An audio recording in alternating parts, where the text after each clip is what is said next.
dans ce document, quand je regarde dans le gestionnaire de composition, j'ai plusieurs mises en page. Je vais en prendre une que je vais afficher ici. Et si je me dis, mais très bien, cette trame en quelque sorte de mise en page, je voudrais la récupérer pour faire une autre carte, une autre mise en page. Je voudrais le titre, là il est paramétré pour être bien centré, je voudrais cette flèche nord, je voudrais que la légende soit toujours à droite, je voudrais ce type de paramétrage pour la barre d'échelle, et puis peut-être que j'ai mis par exemple un logo ici, je voudrais qu'il s'affiche toujours ce logo, sans avoir besoin de recommencer à insérer tous ces éléments. Si ça m'a pris un petit peu de temps, c'est un peu fastidieux d'une part, et d'autre part, quand on a évidemment des exigences de qualité, on va respecter une charte cartographique, donc on va s'imposer que les éléments soient toujours placés en même endroit, et donc on veut pas que, je sais pas, la légende elle soit décalée de 1 cm vers la droite ou ce genre de choses. Non, on veut toujours la même chose. Donc, tout simplement, à partir d'une mise en page déjà faite, on va enregistrer cette mise en page sous forme de modèle, et modèle que l'on pourra recharger par la suite. Alors, on va le faire. Pour enregistrer la mise en page sous forme de modèle, on va dans le menu Composer ici, et on fait simplement enregistrer comme modèle.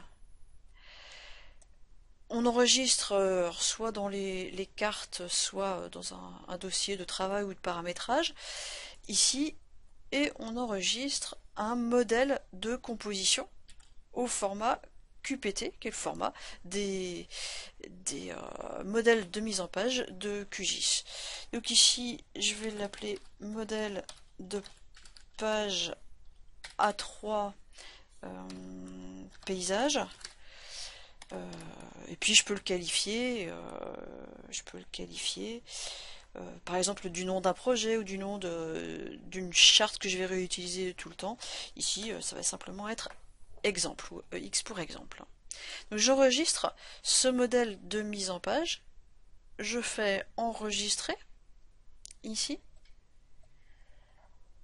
et voilà donc, mon modèle a été enregistré. Alors évidemment là sur cette mise en page qui est en cours, il n'y a pas d'impact majeur, il ne se passe pas forcément grand chose sur le contenu.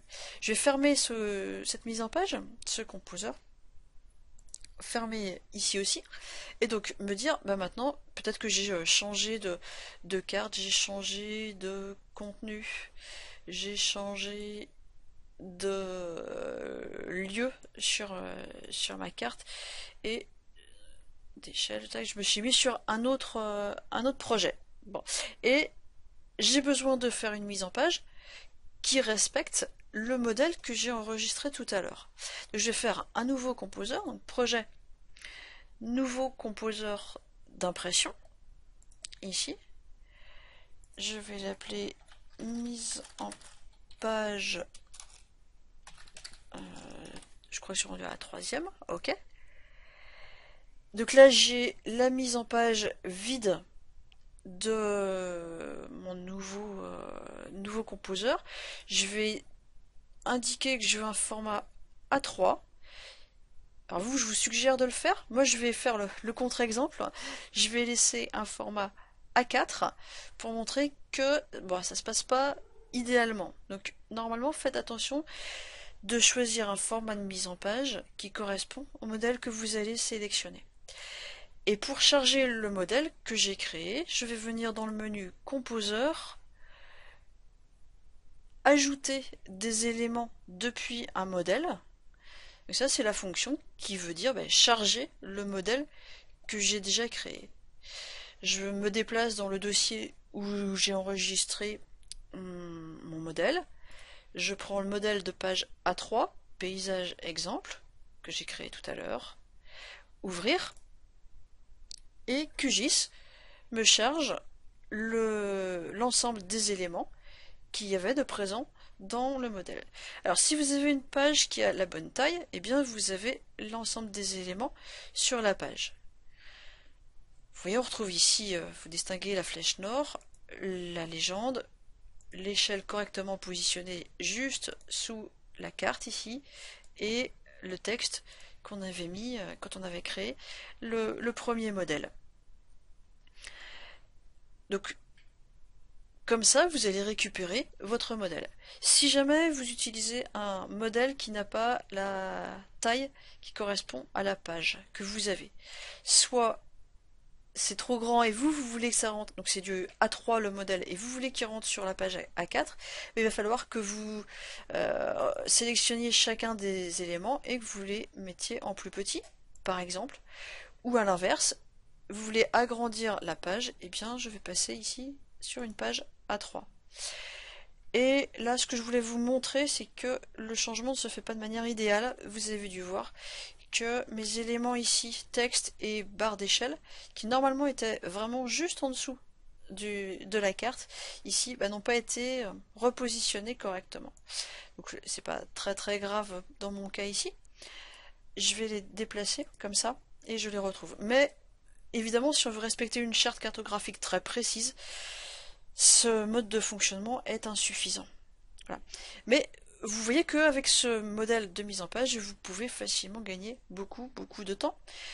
Moi, ce que je vous invite à faire, si vous avez des modèles à respecter qui dépendent enfin, qui peuvent changer de taille, un modèle pour, enfin, des fois besoin de sortir des cartes au format A4, d'autres au format A3, des fois en paysage, des fois en portrait.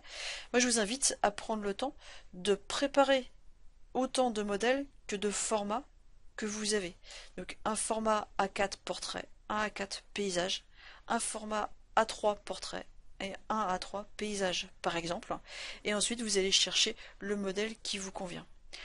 C'est peut-être un petit peu fastidieux au départ, mais vous avez vu ensuite que à l'exploitation, ça va très très vite derrière. Et bien sûr, le contenu de la carte, vous allez pouvoir l'actualiser en fonction de ce qu'il y a réellement dans QGIS. Donc ici, on n'est pas sur le secteur que j'ai dans QGIS, mais si je reviens sur les propriétés de la carte ici, et que je demande une mise à jour de l'aperçu d'une part, et de fixer sur l'emprise courante du canevas de la carte d'autre part, je retrouve ici mon contenu correctement.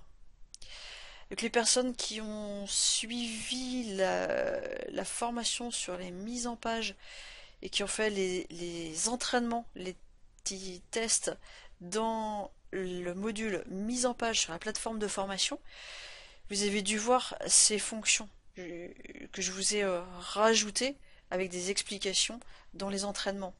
Donc si vous ne l'avez pas fait, je vous invite à faire les tests de connaissances. Au-delà des tests, ce sont de véritables entraînements et compléments de formation. Donc vraiment, je vous invite à consulter et faire en même temps ces manipulations. De même, vous avez dans cette même formation, vous avez des compléments sur la barre d'échelle ici.